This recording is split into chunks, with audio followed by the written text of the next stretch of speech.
Da vida, já orando, o pastor está trabalhando, ele está sendo dinâmico, ele está. A Valéria tem 2 entradas, eu nunca fui orar nas 2 entradas da Valéria. Eu falei, meu Deus, Senhor, eu estou longe, como eu estou longe. E falando, ó, ele fechou todas as. Um ato simbólico, um ato de fé. E nós estamos. Que bom, quando a gente vê um prumo, e a gente vê que está fora do prumo, e reconhece. Que bom, quando eu olho no espelho e falo, meu Deus, estou tudo despenteado, estou tudo. Que bom. Então, que Deus continue tratando conosco assim, em nome do Senhor Jesus. Então, eu quero convidar a igreja que ficar em pé, por gentileza. Nós vamos fazer uma oração agora. Vem dizer, Senhor Deus, aqui está o pastor Ibrahim, missionário, pioneiro da nossa obra. Eu quero pedir, Senhor, mais uma vez, Ele traga, Senhor, as gotas do céu, a semente do céu, Senhor, para continuar tratando conosco, para continuar falando aos nossos corações. Que não seja, Senhor, um simples momento externo, mas que seja algo, Senhor, que nós possamos nos levar, para nos incomodar, para nos sarar, Senhor, para tratar as nossas vidas. Seja conosco, sejamos firmes e constantes na Tua presença, em nome de Jesus.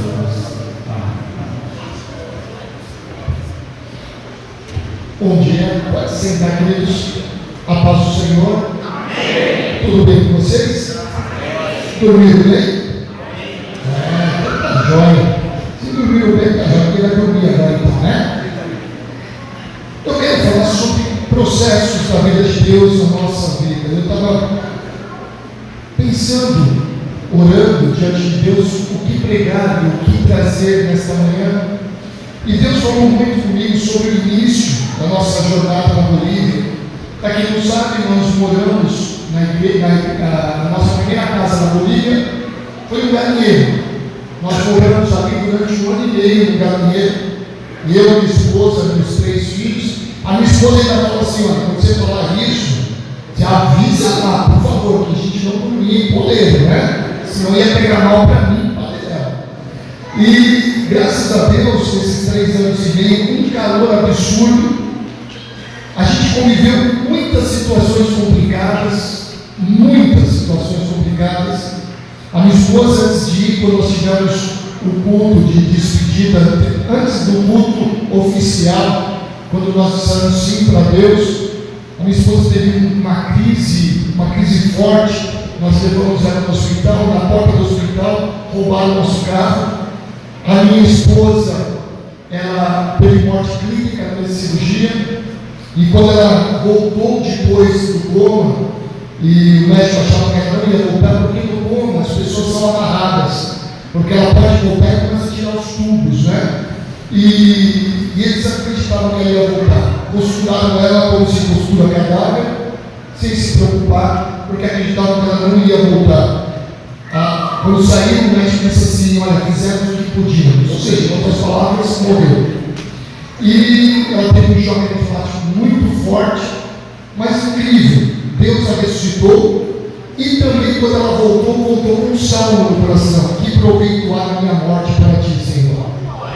E a gente começa a ver coisas, e aconteceram coisas tremendas, e a gente não entendia muito bem o porquê das coisas, o processo de Deus na nossa vida. Naquela época eram 5 casais que estavam se preparando para o campo na Bolívia, para nós encontrarmos lá, inclusive de outras denominações, inclusive um casal inglês queria se encontrar conosco lá, e nós iríamos fazer um trabalho conjunto. Todos eles tiveram lutas e nenhum deles foram, somente nós chegamos lá. O pastor João Estevanato, na época da nossa despedida, eu estou ajoelhado, minha esposa está de pé, porque ela estava ainda com a bolsinha aqui do lado, porque ela não podia se ajoelhar.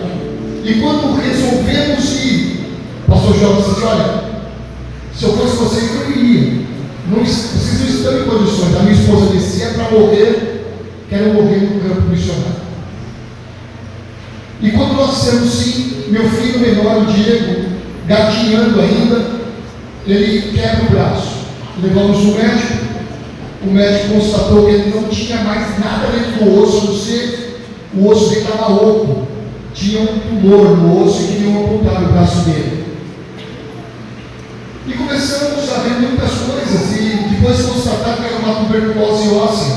A gente foi para o campo missionário levando tanto assim de caixas de remédio, porque era 1 ano e meio de tratamento, e ele precisava desse tratamento. Mas nós fomos, não entendíamos bolufas, não entendíamos nada. O porquê das coisas não nos importava, porque estávamos totalmente apaixonados por Deus. Aconteceu muitas coisas, e quando cheguei no campo eu comecei a perceber o porquê das coisas. Porque eu não poderia chegar no campo missionário, eu não poderia começar o meu ministério, eu não poderia começar a falar das coisas de Deus, das coisas que eu não vivi. Eu poderia dizer para qualquer um: Deus ressuscita mortos, porque aconteceu na minha vida. Deus ressuscitou minha esposa dentre os mortos. Depois de um tempo nós ganhamos um carro aqui que pegou de uma irmã, e é interessante, essa irmã eu não conhecia, eu nunca tinha ido para Bebedouro, não era do Brasil para Cristo, era na comunidade evangélica de Bebedouro. Chegou uma carta nossa, porque antigamente era a nossa Olivete, né? Fazia carta por carta para mandar para os irmãos. E nós não pedíamos oferta, sabe o que a gente pedia? Selo. Os mais novos aqui nem sabem o que é isso. A gente pedia selo para poder mandar as cartas para divulgar o trabalho. E naquele tempo, irmãos, essa irmã recebeu essa carta de alguma maneira. Alguém entregou para ela, alguém viu e entregou para ela. E aí ela chegou, tinha passado um carro um dia na perto dela, escrito vence, Deus falou para ela: compra esse carro. Ela comprou o carro, levou para a garagem dela e ficou esperando. Quando chegou essa carta, Deus falou com ela: é esse casal que você tem que doar. Eu comprei uma bicicleta para fazer o trabalho, depois que roubaram nosso carro. Paguei 17 prestações e roubaram nossa bicicleta. Eu ia para todo bairro, irmãos, de bicicleta. Hoje eu não vou nem até a esquina. Né? Mas, um dia então chegou um telegrama. Naquela época era telegrama, tínhamos caixa postal, porque não tínhamos endereço fixo. Daí nós fomos buscar em telegrama e dizia: vem buscar a bênção. Tinha um telefone, nós ligamos, ela explicou. Aí eu comecei a entender. Depois que ganhamos esse carro, Deus disse assim: eu sou um Deus que restitui. Aquele carro que te roubaram, agora está aqui, ó, restitui. Então eu tinha um Deus que é poderoso para levantar mortos. Eu tenho um Deus que restitui aquilo que o inimigo tocou. E eu tenho um Deus que falou, o médico depois para o meu filho: você pode quebrar qualquer osso do teu corpo, mas esse do teu braço você não vai quebrar mais, tão cicatrizado que está. Eu tenho um Deus maravilhoso. E o teu não é maravilhoso? Deus usa processos para nos transformar. Eu sou formado em economia. Eu trabalhava numa empresa em São Paulo, tinha saído do nosso apartamento com 3 filhos pequenos, e Deus disse: não pegue o apartamento, devolva para a imobiliária, você não vai ter dinheiro para pagar. Pedi a conta do trabalho. Eu trabalhava numa grande empresa em São Paulo, eu era encarregado do departamento financeiro de uma grande empresa em São Paulo, e eu entreguei o cargo, né? E o diretor disse: o que você vai fazer com as missões? Todo cheio, né? Fazer missões. Eu senti um orgulho de fazer as coisas para Deus de uma maneira tão grande. E Deus continuou trabalhando na minha vida. Depois disso, eu comecei a compreender os processos de Deus, que não é da maneira que nós pensamos. É como se Deus olhasse para mim e dissesse assim: Ibrahim, você está pedindo isso? Vem cá, solta aqui comigo. Se você pedir isso, vai acontecer isso na tua vida. Então, Ibrahim, eu não vou fazer isso com você, vou fazer aqui com você, porque isso vai endireitar a tua vida. Os processos de Deus não é para nos mimar, é para nos capacitar. O processo de Deus na nossa vida é tremendo, irmãos. Deus trabalha sempre por meio de processo, porque nós não somos tão inteligentes para entender a palavra dele de uma vez, de pegar e dizer: olha, uma vez perguntaram para uma missionária assim lá dos Estados Unidos, ela com 93 anos, depois de dar toda a vida dela em missões. Perguntaram para ela assim: como que se deu o teu chamado? Sabe o que ela respondeu? Para aquele cara que estava tão preocupado em escrever uma matéria sobre ela, ela disse: chamado? Chamado missionário? Que chamado? Eu li uma ordem e obedeci. Só isso. Tem gente esperando ser um arrepio, esperando um chamado, esperando Deus aparecer, esperando o rolo molhar, o rolo secar, esperando tudo de Deus, enquanto que a Bíblia já diz que devemos ser simples. Devemos fazer simples, mas nós não entendemos. Precisamos de um anzol em nosso nariz, às vezes, para poder entender os processos de Deus na nossa vida. Tudo que eu estou vivendo, que você está vivendo, é fruto das escolhas que nós tivemos na nossa vida. O que eu sou produto da minha escolha. A roupa que você está foi um produto da tua escolha. Você veio na igreja porque você escolheu vir hoje. As nossas escolhas nos determinam se estamos na vontade de Deus ou não. Não é, irmãos, através do que nós falamos, mas é através do que nós vivemos. É através daquilo que nós escolhemos, o que é melhor para o reino de Deus. Hoje, eu quero aprender junto com vocês referente a um homem na Bíblia, uma biografia curta, pequena, mas que nos ensina muito. Marcos capítulo 15, versículo 21.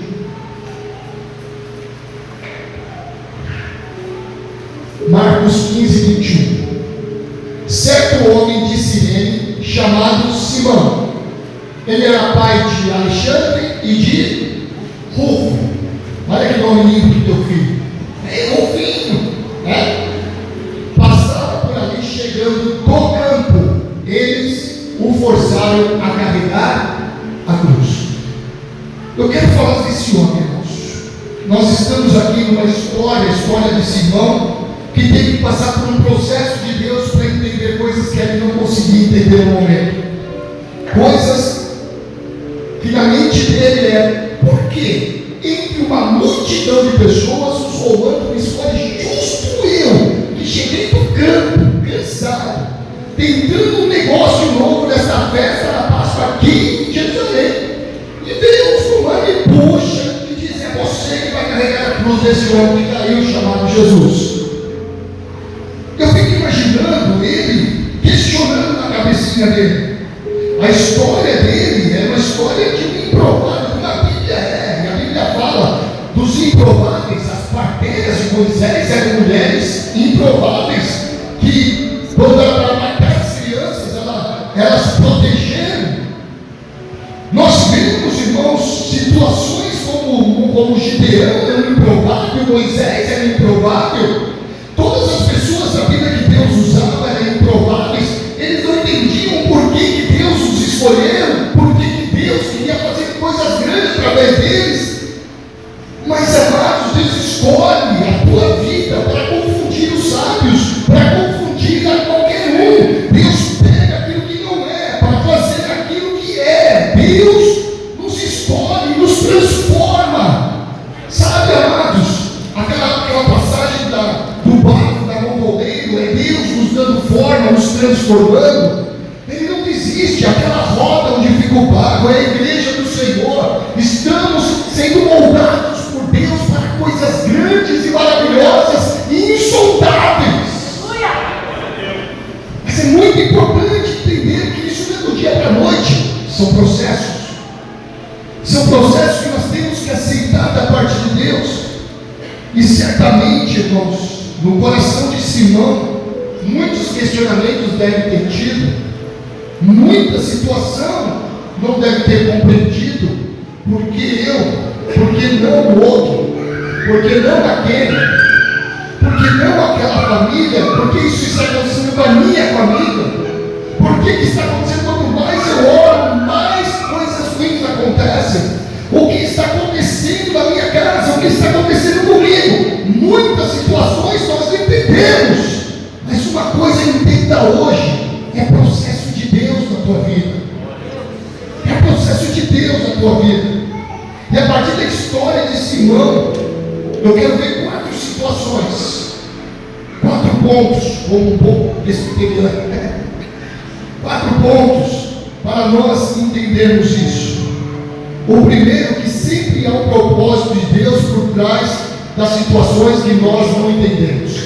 Sempre há algo de Deus naquilo que eu digo. Por que aconteceu isso? O porquê não cabe a nós. Não cabe a nós perguntar o porquê, mas é falar, como diz o pequeno Samuel: fala, Deus, que o teu servo ouve. Eu quero aprender com isso, ó Deus. Paulo diz: olha, eu tive abundância, mas eu tive escassez, eu tive saúde, tive enfermidades, eu fui traído por amigos, eu fui traído por irmãos, eu passei situações, mas em tudo isso eu entendo agora que era necessário eu passar para a glória dele. José, no Egito, ele diz assim: olha, eu não entendia porque vocês, meus irmãos, me venderam. Eu não entendia porque eu sofri tanto, porque eu vim parar lá na masmorra. Eu não entendia porque eu sofri tanto na mão das pessoas. Mas eu entendi agora, quando ele já era governador do Egito, disse: agora eu entendo que era necessário que eu fosse vendido para poder chegar no Egito e estar na posição que eu estou. Agora eu entendo que tudo isso era um processo de Deus. Sempre há um propósito por trás das situações que não entendemos. E se nós olharmos para a Bíblia, nós vamos ver no capítulo 15 que nós lemos, o versículo 21 mesmo, diz assim: eles o forçaram a carregar a cruz. Simão não quis entrar nesse processo. Eu não acredito mesmo. Se naquele momento a cruz caiu, Jesus caiu, se os soldados romanos não pegassem Simão e dissessem: vai lá, ajuda, Simão ia ficar assim, ó. Simão não queria carregar a cruz, ele foi forçado, diz a Bíblia. Ele foi forçado a carregar aquela cruz. Ele foi forçado a fazer algo que ele não queria. Ele não pediu para carregar a cruz, ele foi forçado. Colocaram esse processo na vida dele. Há processo da nossa vida que nós não queremos. Há processo da nossa vida que nós não entendemos nada.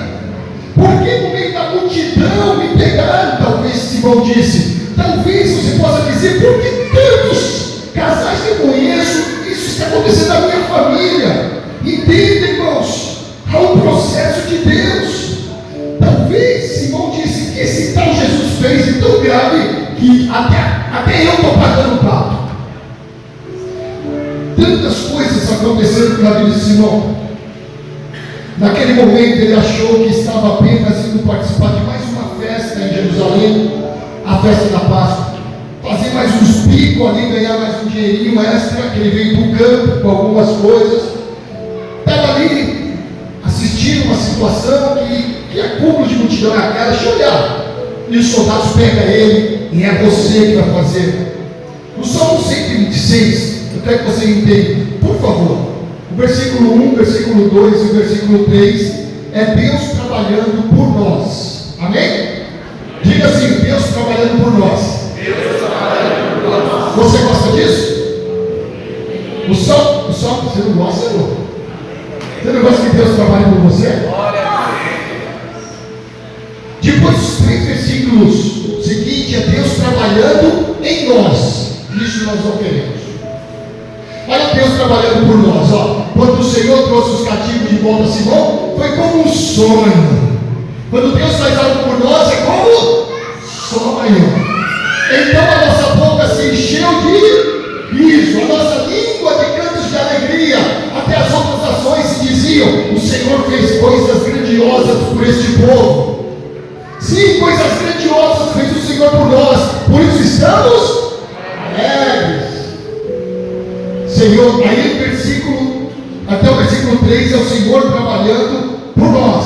Alegria, prazer, dança, cânticos, sonho, coisas tremendas. Deus trabalhando por nós, acontecem coisas tremendas. Isso nos traz alegria, nos traz paz, nos traz gozo, coisas tremendas. Mas o versículo adiante, os 3 últimos versículos diz: Senhor, restaura-nos. Aí Deus começa a trabalhar neles. Pode passar. Aqueles que semeiam com lágrimas, aí começa a falar o que, irmãos? Lágrimas. Pode passar. Aqueles que saem chorando, lançando, enquanto lança semente, voltará com tanta alegria. Mas ele está falando o quê? Chorando. Pode passar. Se não for o Senhor, construtor da casa, será inútil trabalhar na construção. Mas já passou, né? Então, amados, o Salmo 126, ele fala, Deus trabalhando por nós, mas Deus trabalhando em nós. Nós não queremos Deus trabalhar em nós, porque causa lágrimas, causa quebrantamento, causa arrependimento, causa abandono de pecado, causa desejos de olhar para nós e dizer: Senhor, eu não sou digno. Começamos a olhar e dizer como Isaías: Senhor, eu não posso, não olhe para mim. Ou como Pedro: Senhor, afaste de mim, porque eu não posso, eu não sou digno. Nós começamos a sentir o nosso peso, a graça de Deus, e nós começamos a falar com Paulo, dizendo: Senhor, eu me sinto tão mínimo diante dessa graça. E quando Deus começa a trabalhar em nós, nós começamos a ver que é uma transição, um propósito, e nós nos sentimos pequenos. Nós falamos como Gideão, disse: Senhor, eu sou o menor da minha família, eu não posso, minha família é a menor dentre os clãs de Israel, eu não posso. Deus olha para Moisés e diz a você: Moisés, eu não posso, Senhor, eu nem sei falar direito. Nós começamos a nos sentir tão pequenos. Entra no que o pastor Joel disse: nós deixamos de querer aplausos, nós nos escondemos atrás de Deus. Nós dissemos: eu preciso do Senhor, e nós começamos a entender que esse processo de Deus causa em nós choro, lágrimas. Eu vou plantar aqui nesse monte, como diz Israel, talvez nasça, talvez não nasça. Nós plantamos chorando: Senhor, que choro para poder nós termos algo para comer. Irmãos, e este homem carregou a cruz. Diz a palavra de Deus, precisa abrir não, seguramente os 12, diz que Paulo diz assim, que ele foi até o terceiro céu, no paraíso. E diz Paulo que ele viu coisas indizíveis. Nesse mesmo texto, capítulo 12 de 1 Coríntios, diz o seguinte: que Paulo tinha um espinho na carne, e ele não entendia por quê. Senhor, por quê? O diabo vem me esbofetando, vem massacrando a minha vida por causa disso. Senhor, e Deus disse assim: olha, estou nem te ouvindo. Aí ele disse pela segunda vez: Senhor, olha o espinho na carne. Senhor, tira isso de mim. E Deus não ouve, não quer ouvir. E o terceiro, Deus está com Paulo: chega, vai ficar esse espinho na carne, porque é necessário na tua vida esse espinho.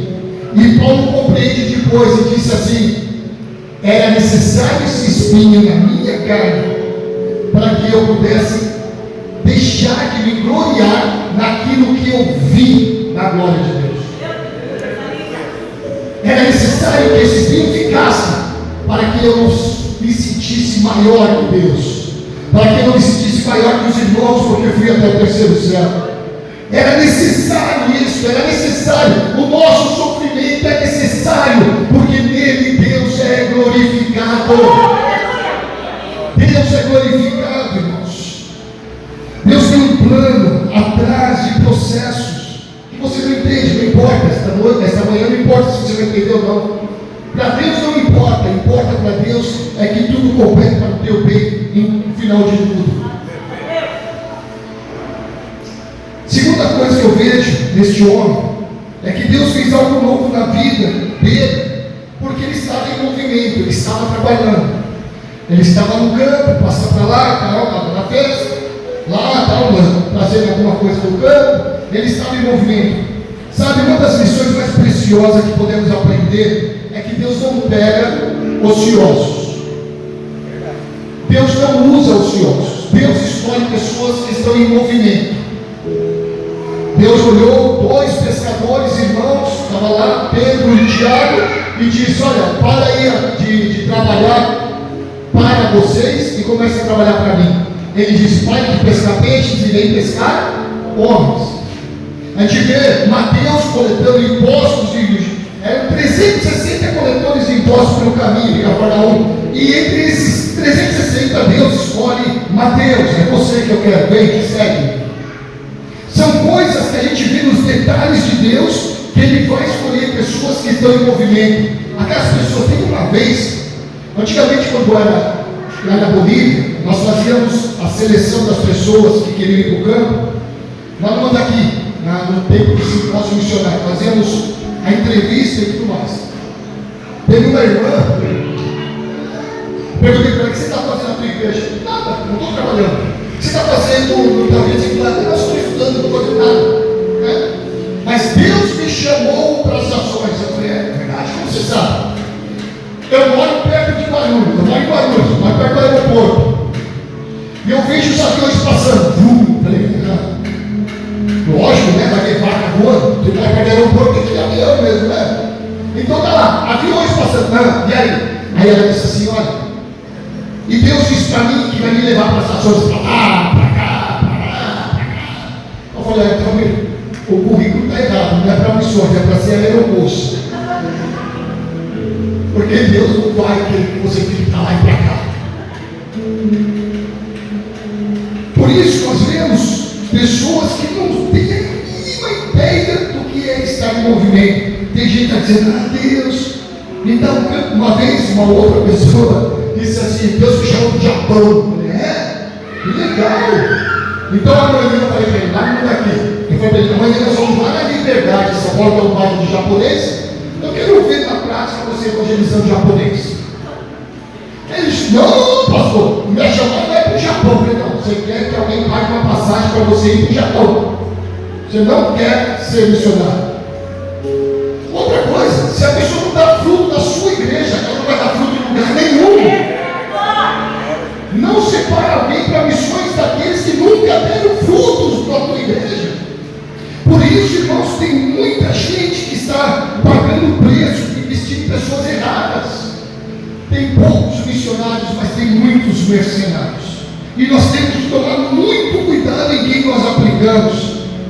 Porque, irmãos, esse homem nos ensina isso. Havia algo novo que iria fazer Deus com ele. Se algo que atraiu Deus na vida de todos aqueles que ele chamou, era porque eram pessoas de mãos ocupadas.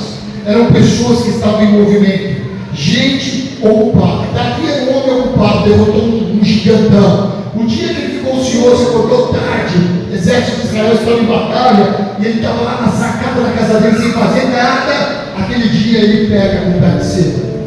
Então, quando nós temos uma mente vazia, somos oficina do diabo, sim, é um ditado popular, mas tem verdades.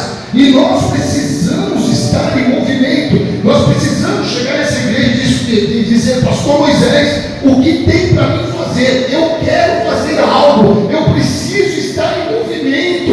Eu preciso me envolver com aquilo que está no coração de Deus.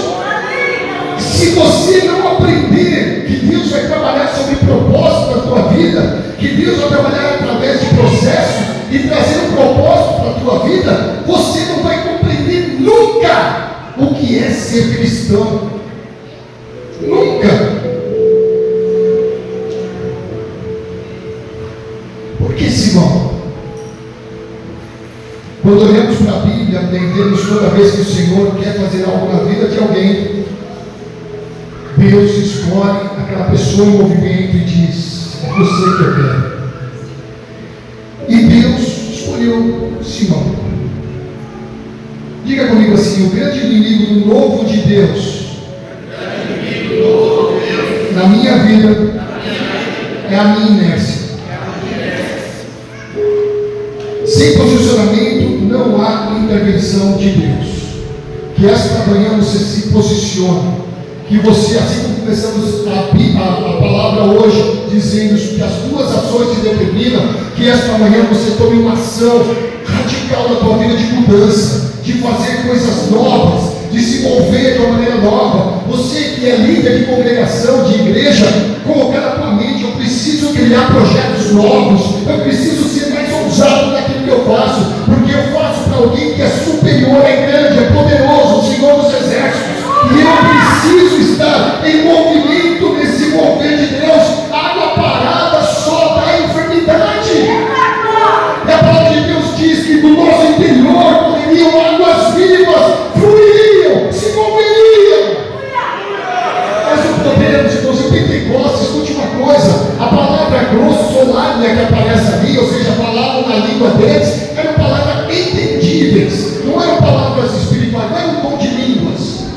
Pentecostes. Se havia um árabe ali, vinha um judeu e um dos discípulos começava a pregar em árabe. Se havia lá uma pessoa da Grécia que pregava em grego. Eram palavras da língua deles. Agora a pergunta é: quantas línguas a nossa igreja fala? Como assim, pastor? Em quantos países nós estamos?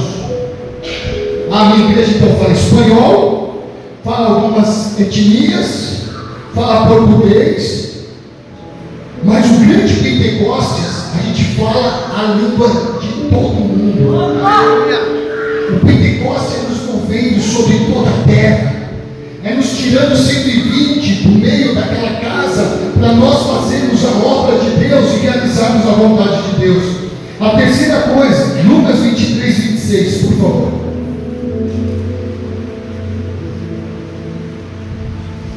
Enquanto o levavam, agarraram Simão de Cirene, que estava chegando no campo, e lhe colocaram a cruz às costas, fazendo carregá-la atrás de Jesus. Escute uma coisa, meus amados. A terceira coisa que este homem ensina: Jesus poderia dizer: não toque nessa cruz, eu sou o Filho de Deus e eu continuarei levando essa cruz. Jesus deixou ele levar. Jesus deixou ele passar por esse processo. Amém? Amém? Escute uma coisa: você é servo de Deus? Diga amém. Então você serve para aliviar a dor do próximo. O que Simão fez para Jesus? Jesus não estava aguentando mais. Ele pega a cruz e ajuda Jesus. Entenda, a Bíblia quando diz que você deve suportar o teu irmão, não é suportar aquele irmão chato. Estou suportando em amor. A palavra suportar aí é ser uma ajuda de suporte. Você é um suporte na vida das pessoas. Não é uma ação de suportar, é uma ação de suporte. Então, amados, entenda, por favor, entenda. Você foi criado para o próximo. Você foi criado para servir o próximo. No nosso hospital, é coisa tremenda você ver uma pessoa chegando lá, quase morrendo. Chegou esses dias uma criança de 11 anos. E nós não tínhamos uma aspirina na nossa farmácia. E a criança chegou super mal, super ruim mesmo. 11 anos e nós desesperados, e nós buscando aliviar a dor daquela criança, que ela vinha gritando, era um tumor. E nós estávamos desesperados, fomos à farmácia, compramos fiado, remédio, para poder aliviar a dor daquela criança, daquela família. O pai e a mãe chorando, e nós abraçados com eles, chorando junto. E nós dizíamos: Deus, cura essa criança.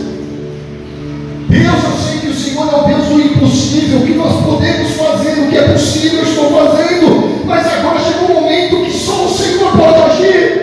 E Deus curou essa criança. Mas para nós uma alegria, dizendo: nós fomos instrumentos de aliviar a dor de uma família. Amado, todo o processo de Deus na nossa vida é para servir alguém, é para nós sermos servos de alguém. Jesus mesmo diz: eu sou o servo dos servos. Eu não vim para ser servido, eu vim para servir. E quantos homens que sobem no púlpito que estão para ser servidos? Se o próprio Jesus disse: eu não vim para ser servido, eu vim para servir. Amados, quem foi o ombro de Jesus? Simão. Ele pega a cruz pesada, levou o peso que estava sobre Jesus, aliviou a dor de Jesus, fez algo por Jesus naquele momento.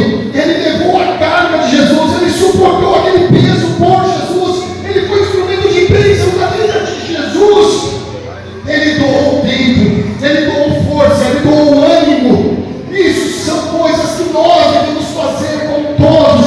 Nós precisamos doar o nosso tempo, nós precisamos doar a nossa força, nós precisamos dar ânimo uns aos outros.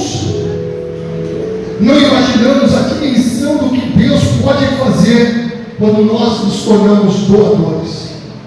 Quando você começa a cuidar das coisas de Deus, Deus cuida das suas coisas. Pedro chegou da grande pescaria, chegou sem pescar a noite toda. Jesus disse: vamos lá, joga a rede ali. Mas antes disso, para acontecer essa grande pescaria, Jesus estava sendo amassado pela multidão. Jesus entrando dentro do mar. Chega Pedro com o barquinho dele, e Jesus disse: Pedro, aí Pedro veio: posso usar o teu barco como púlpito? As pessoas estão me apertando, está tudo lá no rio. E Pedro disse: claro, Senhor. Pedro poderia dizer: não, estou cansado, trabalhei a madrugada toda. Se eu ficar te escutando aqui, Senhor, pregar, eu vou dormir. Pedro não disse: claro, Senhor, pode usar. E estava lá. Depois que Pedro cuidou das coisas de Jesus, Jesus disse para Pedro: agora vai lá e joga ali, a rede, porque aquele momento Deus está falando: você cuida das minhas coisas, eu cuido das suas coisas. Deus cuida da tua família quando você entender que você foi criado para cuidar da família dos outros. E não é cuidar de ficar na janela olhando lá. Olha, está andando, olha. Mas é cuidar com amor. Nosso tema na igreja é amor e cuidar. Amor e cuidado. Para isso nós fomos criados. Você tem uma ideia do que Deus faz? Teve um jovem que se formou em medicina, brasileiro, na Bolívia. Ele chegou ao nosso centro médico e disse: pastor, eu estou sem trabalhar. Eu falei: irmão, é o seguinte, os nossos médicos e enfermeiros são tudo amostra grátis. O que eu como você vai comer, o que eu recebo eu divido com eles. Aí ele falou assim: não, pastor, tudo bem. Eu falei: só, te posso arrumar um quarto aqui no centro médico, você pode ficar aqui e nós vamos te ajudar. E a gente às vezes consegue uma ofertinha a mais, a gente divide. Eles ficam tão felizes. Irmãos, você imagina se dando R$150 para o médico dando sorrisão? Sabe, coisa tremenda. Nossa despesa do centro médico é R$18 mil mensais. Da OMM nós recebemos 3 mil para o centro médico. Então imagina a diferença. Então nós temos despesas fora os médicos. E nós conseguimos alguma coisa lá, pegando a oferta do caixa da igreja. A igreja nós aplicamos 70% de missões da nossa igreja. E Deus nunca deixou faltar nada. Aí esse médico estava trabalhando lá no bem e tal. Aí ele veio para São Paulo, aqui para São Paulo, para fazer uma especialidade. Ele se regularizou suas documentações como médico brasileiro, trabalhou tal, muito de voltas. Aí nós tivemos um problema de uma médica nossa, do nosso grupo, que está com uma gravidez de risco. Então nós temos que levá-la em Corumbá. Em Corumbá iriam cobrar R$6 mil no parto dela. Porque lá para nós, para a Bolívia, não tem, não fazem gratuito no Brasil. Iam cobrar R$6 mil. Aí eu falei: eu vou conversar com o diretor. Quando eu fui conversar com o diretor, quando eu olho, quem é o diretor da maternidade de Corumbá? Aquele médico. Aí ele disse: pastor, você não vai dizer: oh, meu amado, eu estou aqui precisando de uma ajuda. Temos uma médica lá que trabalhou, que você trabalhou um dia, né? E está precisando da tua ajuda, né? Pastor, está aqui, ó. Vamos fazer um convênio agora. Todas as pessoas que você precisar, pode trazer, que nós vamos atender na maternidade. Ou seja, nós aplicamos, jogamos nosso pão nas águas e não sabemos o que vamos escolher, mas vamos escolher. Aplique coisas boas, faça o bem sempre, faça com amor sempre, que você vai colher a proporção maior. Existe um ditado popular que é um versículo bíblico: quem planta ventos, colhe tempestades. É um ditado popular, mas é um versículo bíblico. Se você plantar em amor, você vai colher muitas coisas de amor. Então faça as coisas para Deus, porque se você fizer com descrédito, se você fizer por obrigação, você está colocando uma semente tão horrível na tua vida. E a última coisa, Romanos 16:13. Escute uma coisa: precisamos entender que as coisas de Deus acontecem no processo. Amém? Se não entendeu porque está carregando a cruz, não. Porque de tantas pessoas ele carregou? Não, mas escute uma coisa. O que diz Romanos 16:13? Paulo chega na igreja e manda uma carta para a igreja de Roma e diz o quê? O primeiro que impede o quê? Saúde. Quem é rufo? Lá no começo da pregação, quem era rufo? Eu falei rufinho.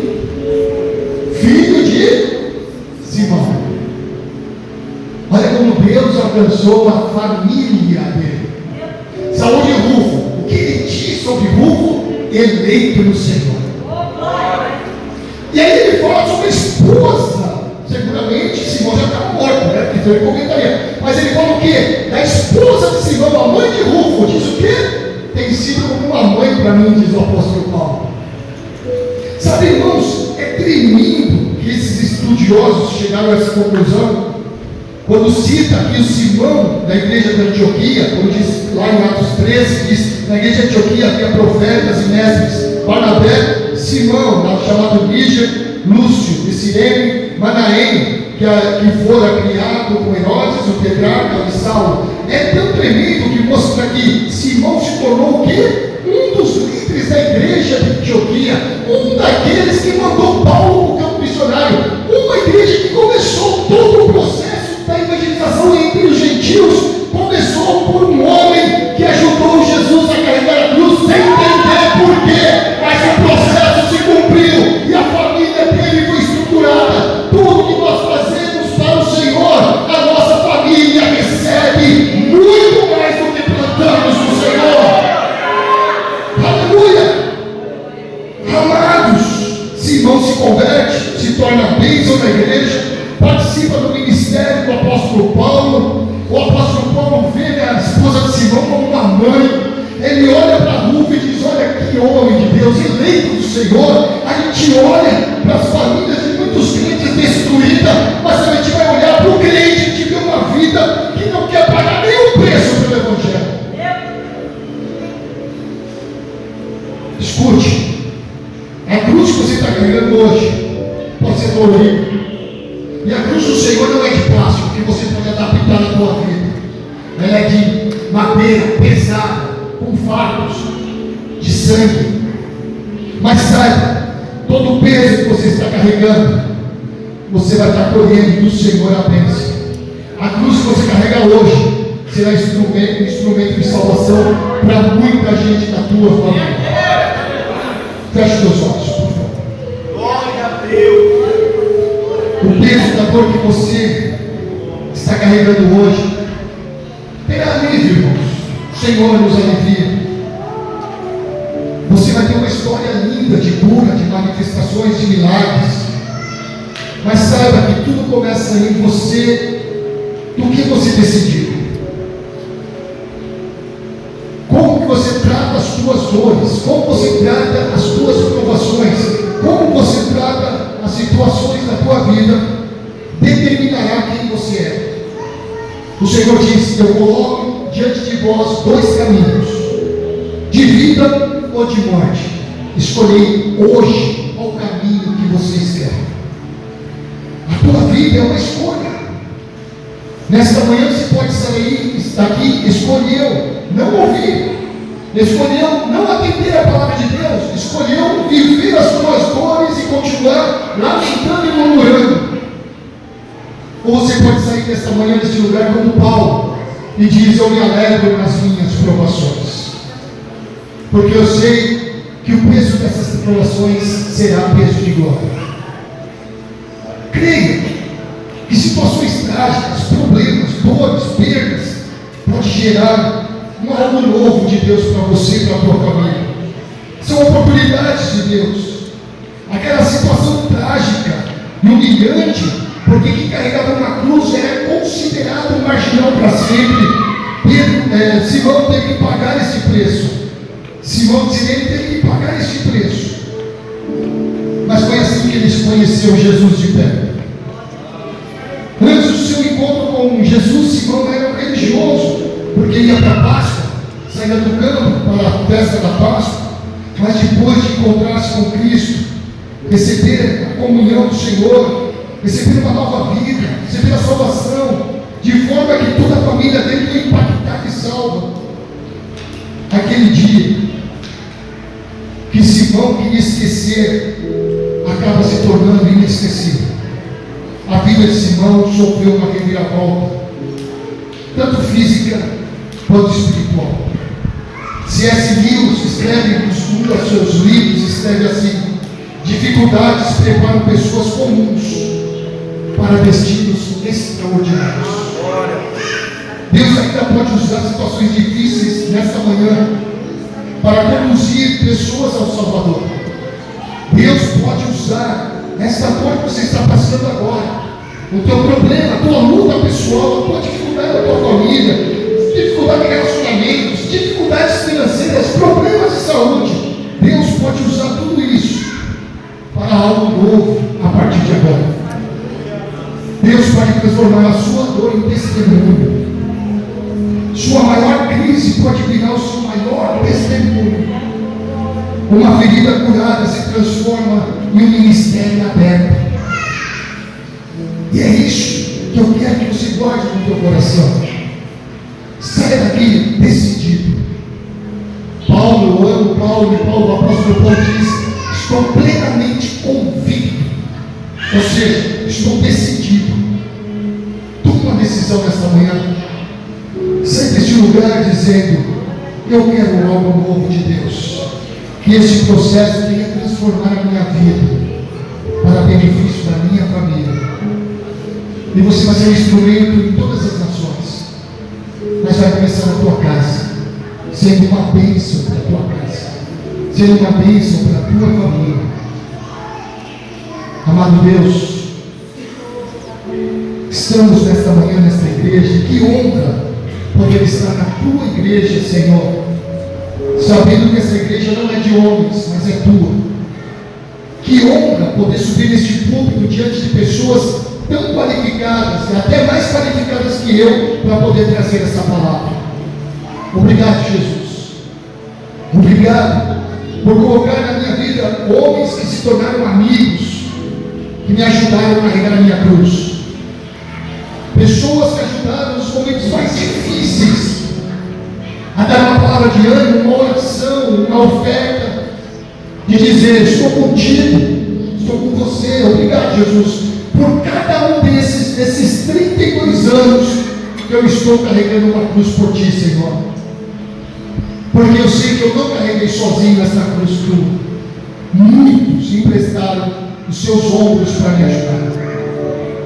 E nessa igreja, Senhor, eu sei que muitas vezes essa igreja emprestou os ombros para me ajudar.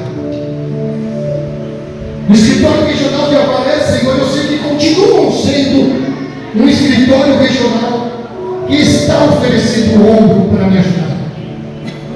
Obrigado, Jesus, por cada pessoa que nesta manhã está oferecendo o seu tempo, o seu ouvido para mudar.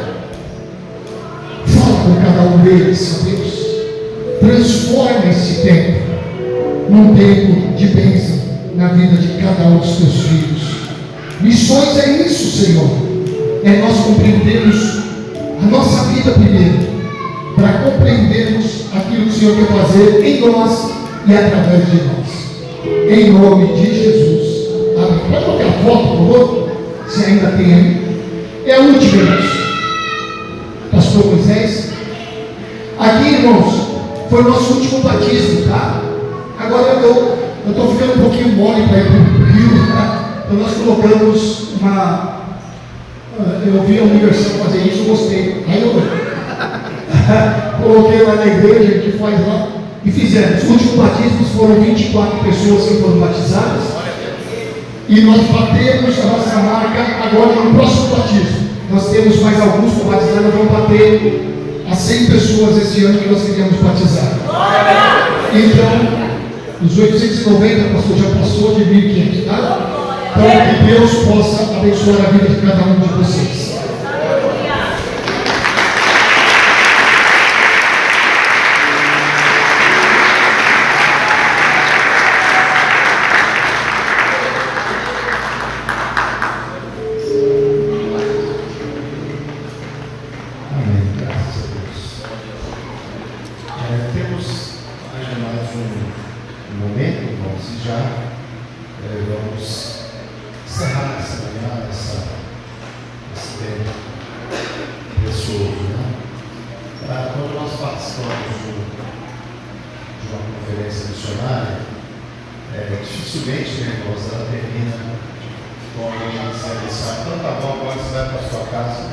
Deus te abençoe. A conferência missionária ela tem apelos, ela tem desafios, verdade? uma conferência, como disse o pastor Moisés, no Juízes, capítulo 5, Israel está se mobilizando para uma grande guerra, né, um grande momento, e é curioso isso, irmãos, eu tenho dito muito isso, que os momentos, eles são reveladores, tá? Os momentos, às vezes, eles revelam coisas. Eu já participei de reuniões assim, irmãos, que eu ficava olhando e perguntava qual o sentido dessa reunião. E às vezes o único sentido daquela reunião foi um irmão que estava ali no meio da reunião, abrir a boca, falar um monte de bobagem e revelar o seu coração. E aquela reunião foi para aquilo, para aquela pessoa mostrar o coração dela. E esse momento, esse instante que Débora, que eles estão convocando o povo, né? É Baraque e Débora que trabalham juntos, os dois, naquele momento. Diz lá que nas visões de Rubem, né, foram grandes até a palavra difícil de falar, as decisões, né, eles realmente avaliaram aquele momento como um momento importante e tomaram decisões no sentido de estar juntos, e outros correram velozmente, né, para ajudar os servos de Deus. E tem uma cidade que no Cântico de Débora vai estar escrito ali, olha, amaldiçoai, né? Eu até esqueci o nome da cidade agora, acho que é Medrosa, alguma coisa assim. Mas por quê? Porque eles não vieram em socorro dos valentes do Senhor. Tem gente, irmãos, pessoas que estão em frentes, batalhas, em lutas, e nós precisamos socorrê-los, de ampará-los, de estender a mão, de ajudá-los a começar a caminhar. Poucos dias atrás, estava conversando com o pastor Joel, e ele me falou de uma situação bíblica que eu acabei ministrando depois lá na nossa igreja, né? E aquela brincadeira que a gente fala, né? Ele falou uma mensagem, e aí eu dei uma melhoradinha nela, né? Uma ajeitadinha e preguei com os irmãos. Não, na verdade, você gostou de ela, foi? Eu só ouvi mesmo a ideia, eu procurei desenvolver um pouquinho, né? Quando o Judas estava no meio da reunião dos servos de Deus, né? Está bem no meio. Está um momento especial acontecendo e Jesus ressuscitou Lázaro, né? Maria e Marta melhoraram, né? Marta agora, ela já não estava preocupada com as coisas dela, estava servindo o Senhor, uma alegria grande naquela casa. Aproximadamente um mês antes, aquele camarada que agora estava vivo estava morto, na verdade. Imagina que satisfação naquela casa, momento abençoado. Aí uma mulher, coração movido por Deus lá, grata, feliz de que Jesus está ali, ela toma uma libra de vinagre puro de muito preço, e ela unge os pés de Jesus, enxuga os pés com os cabelos, e a casa se encheu daquele perfume e tal. A Bíblia diz que então um dos seus discípulos, chamado Judas Iscariotes, filho de Simão, que havia de trair, e em outro texto, irmãos, a Bíblia identifica Judas e diz: olha, ele retirava o dinheiro da bolsa, porque ele era ladrão. A Bíblia chama o camarada diretamente de ladrão. Judas era ladrão e andava com Jesus o tempo todo, mas era o quê? O tempo todo com Jesus era ladrão. E nessa oportunidade aqui, você vê que a ressurreição de Lázaro trouxe alegria para a casa de Lázaro, trouxe testemunho no campo de gente. A ação daquela mulher trouxe um perfume bom para casa, mas também revelou o coração maldoso do camarada que estava ali. Aí o que ele disse? Para que isso? Desperdício. Podia vender esse negócio todo, esse perfume todo, e dar para os pobres.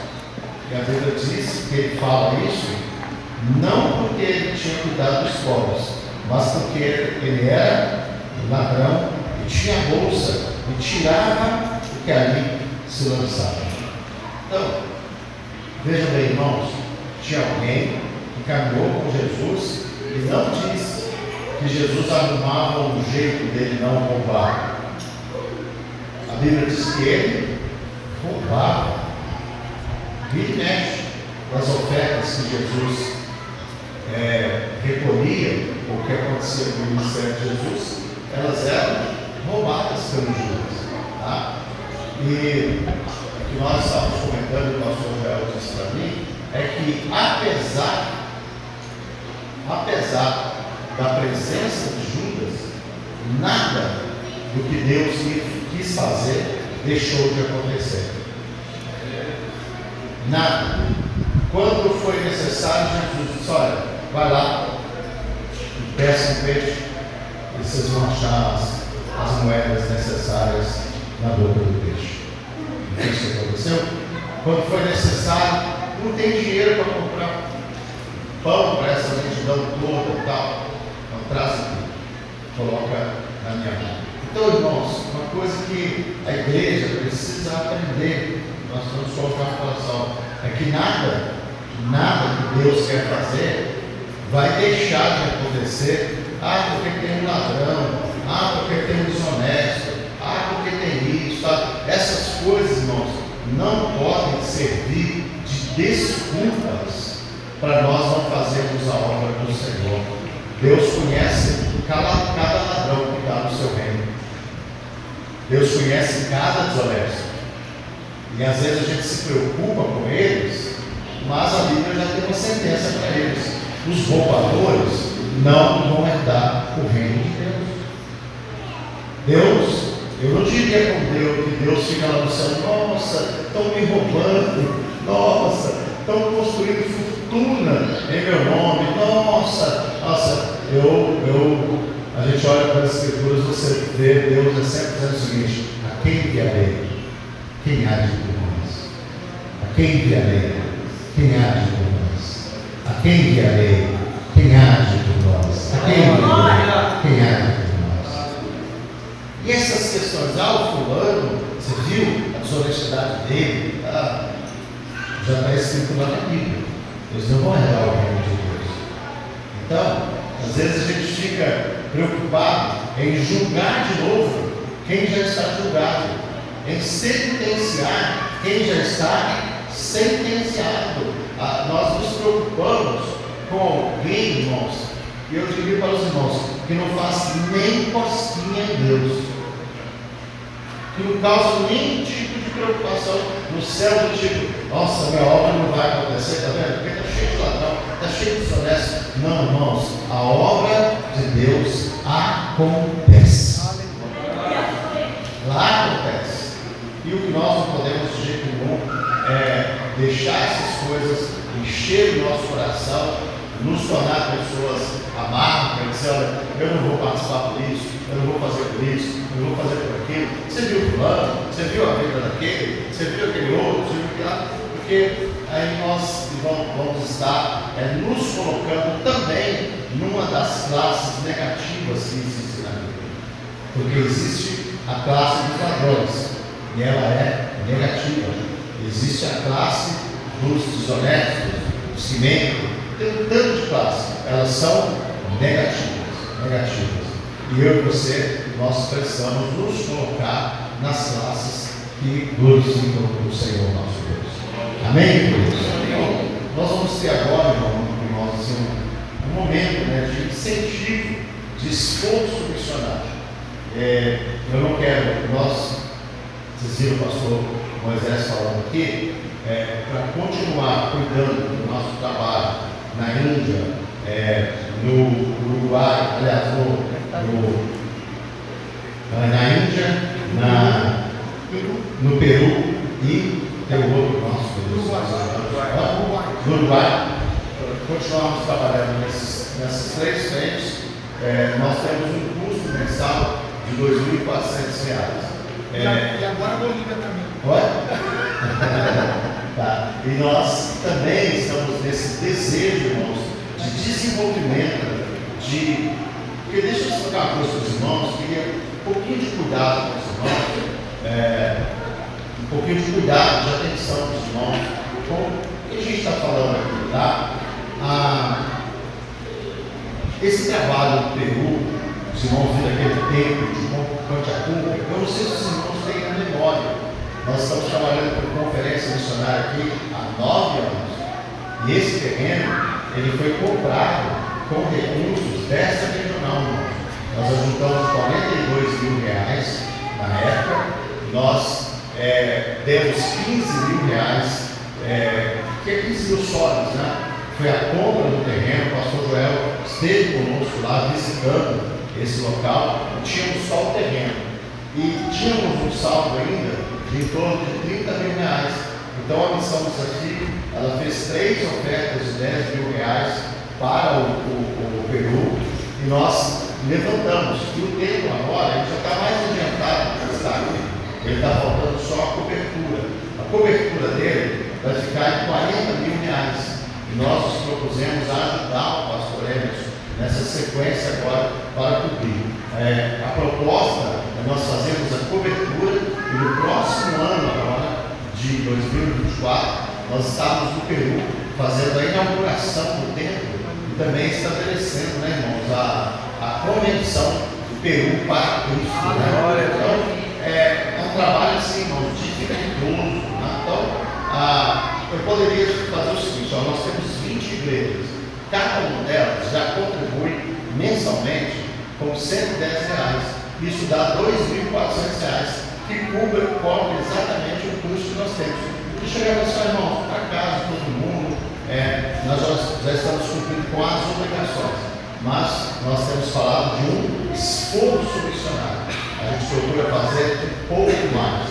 Então, eu preciso, ao final do culto, eu quero ter uma palavra com todos os nossos dirigentes. Não é uma bronca, não é uma briga, tá? Preciso ter uma palavra com os irmãos, de orientação nesse sentido. E eu preciso desafiar aqueles momentos. O pastor Carlos vai estar fazendo um cadastro junto com o pastor Moisés.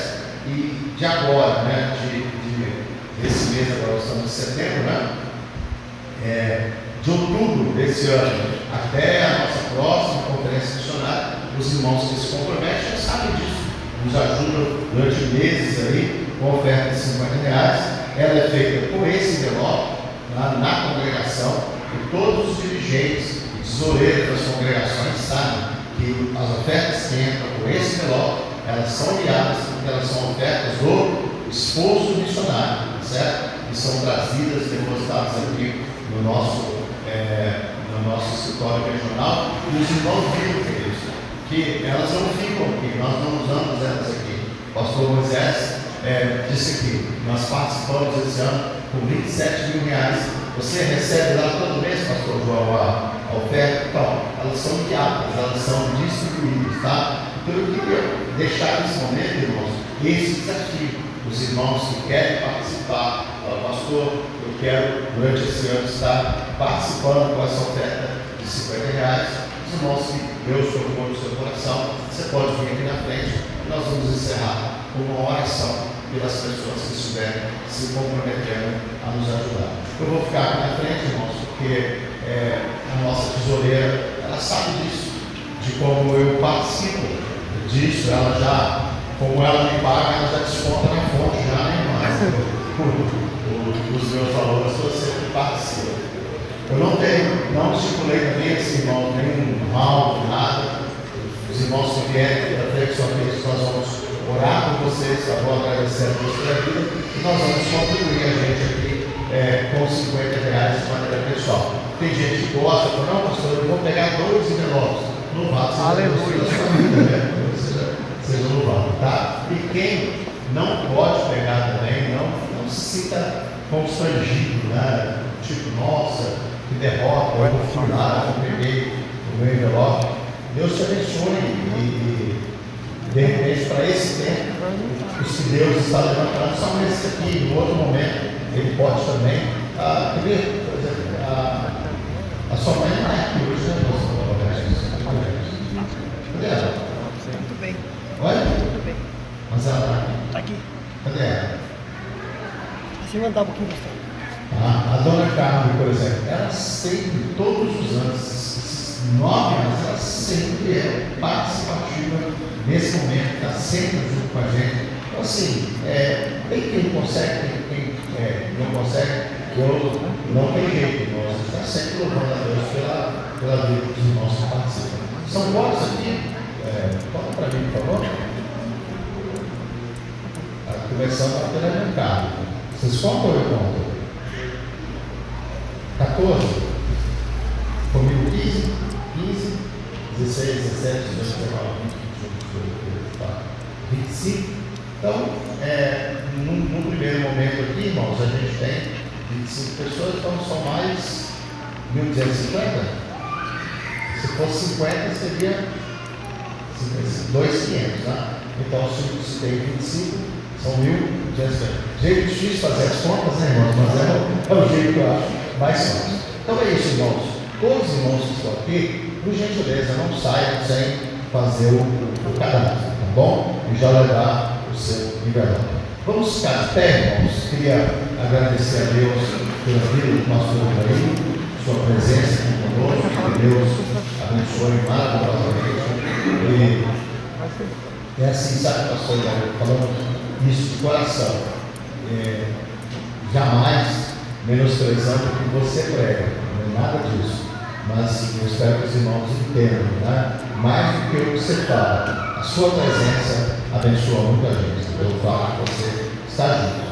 Eu costumo dizer, lá na nossa obra, por exemplo, o pastor Orlando Silva, você coloca ele para pregar hoje, ele ainda prega muito bem, mas o fato de ele estar com a gente é uma alegria muito maior, às vezes, do que eu ouvi ele pregando. É aquela pessoa, eu costumo dizer, que sentadinho ali na frente, ele fala com a gente e abençoa a vida da gente. A sua vida é uma vida que nos abençoa. Pastor Joel, obrigado pela sua presença conosco, tá bom?